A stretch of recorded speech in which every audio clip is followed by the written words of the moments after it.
since tayo ay Pilipino, syempre, culture na natin ang i-celebrate ang New Year at the same time, ang Chinese New Year.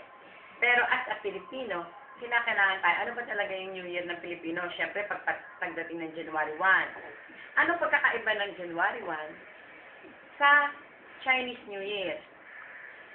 Napakalaki po kasi ng diferensya. Unang-una, by the culture, yung custom natin, yung tradition natin.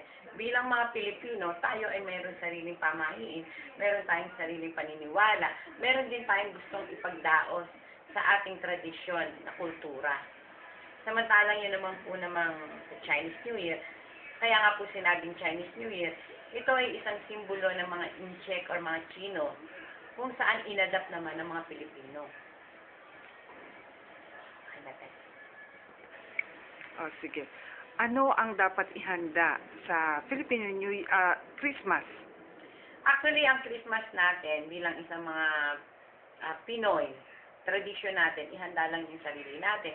Yun nga yung sinasabi natin, what is the spirit of Christmas? Yun yung simbang gabi? Yung maraming pamamaraan. Unang-una, pagpasok pa lang ng Disyembre, nagpiprepare na tayo kasi once na dumating na yung month ng Bear, andyan na yung espiritu ng Pasko. Andyan na yung pagpapalit ng klima, lalo na ng hangin. Huwag na natin isama yung mga, syempre, hindi natin ine-expect ang mga kalamidad. Pero it's the same thing na kinakailangan pagdating ng Bear, pumapasok na yung instinct ng isang tao, lalo na sa ating mga Pinoy na, ayan na, malapit na ang Pasko. Ano nga ba yung Pasko sa mga Pinoy? Siyempre, tradisyon natin, ang paniwalaan talaga natin at pinaniniwalaan talaga natin na ang Pasko, yun yung sinasabing the birth of our Jesus Christ. Yun din yung sistema na na-adapt natin na ito yung panahon ng pagbibigayan. Ito yung panahon ng pagpapatawad, ito rin naman ang panahon ng pagtanggap. Ito yung panahon ng pagbibigay. Ito rin yung panahon kung saan yung iba pa nag-i-emote or something na nagsasabi na meron akong pangako sa sarili. Ito yung bago dumating tayo ng bagong taon. Ito yung preparasyon. Ano ba yung mga bagay na gusto nating baguhin? Kasi when the word Christmas is napunta na sa utak natin, the next nun is ano ba ang pagbabago sa susunod na taon. So, mula sa Pasko, doon natin maia-adapt ngayon na kaya ang sabi nila, ang Filipino o ang Pilipinas ang may pinaka magandang tradisyon ng Pasko. At the same time, ito talaga para pagpasok pa lang ng Bear, sineselebrate na natin para excited tayong i-celebrate. Kasi nga, nandun yung overwhelming nating pagtanggap sa ating custom and tradition na sabihin pa natin wala mang pera basta maidaos ang Pasko. Marami rin tayong sinasabi na bakit ba ang Pasko palagi na yan sa custom ng mga tao na para bang nagkakanda-ugaga tayo. Kasi ito yung panahon na para bang for all, mula tayo sa unang January hanggang sa kahuli-hulihan uling patak ng buwan sa isang taon. Yun yung preparation natin for the new start of the year. So, bakit kinakailangan ang mga Pinoy ay ganon ang intellectual? Kasi unang-una, nandyan yung Christianity natin. Although, whatever religion, talagang nandun yung acceptance na we are came from one belief na ito ang panahon ng pagtitita. Ito ang panahon ng pagtanggap talaga at pagmamahala. Pasko nga giving. Tapos, ito rin yung excited tayo kasi pagkatapos ng Pasko, ano nga ba pagkatapos ng Pasko? Ito na. Nagbibilang na tayo ngayon kasi ano ba ang nangyari sa akin for the rest of the month? Bago pumunta ng Pasko, pagkatapos ng Pasko, ito na, papunta na tayo sa katapusan ng taon. Yun naman yun yung preparation natin para, uy, teka, ibang sistema naman to. Ito naman kung nung Pasko, Thanksgiving tayo, kung nung Pasko, pagbibigayan tayo, pagmamahalan, alam mo yung parang, ito yung dramatic action ng isang Pinoy na may pagmamahal.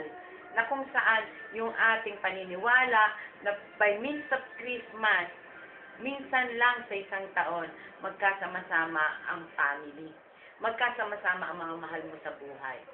Pagdating naman ng bagong taon, andyan naman, panibago na namang custom and belief natin. Kahit anong mangyari, kailangan natin i-celebrate ang New Year. Kasi ang kasabihan naman doon kinakailangan nating paghandaan ang pagpasok ng another year. Ano ba yung another year? For example, 2011. Siyempre, ang pinaka-end niyan, January. Pagpatak ng January 1, at the end of the month of December, andyan ay magpuputukan tayo. Kinabukasan, 2012 na yon kaagad. January. Panibagong pakikibaka ng buhay. Buhay isang Kristiyano, buhay isang Pinoy, buhay isang anumang reliyon meron ka. Lagi tayo mag-i-start sa panibagong taon. Pagdating naman dun sa bagong taon, maraming nalilito. Bakit mayroon celebration ang Chinese New Year? Meron ding celebration ang Filipino New Year. Actually, ganito po kasi yon. Ang Filipino New Year is acceptable sa Pilipinas.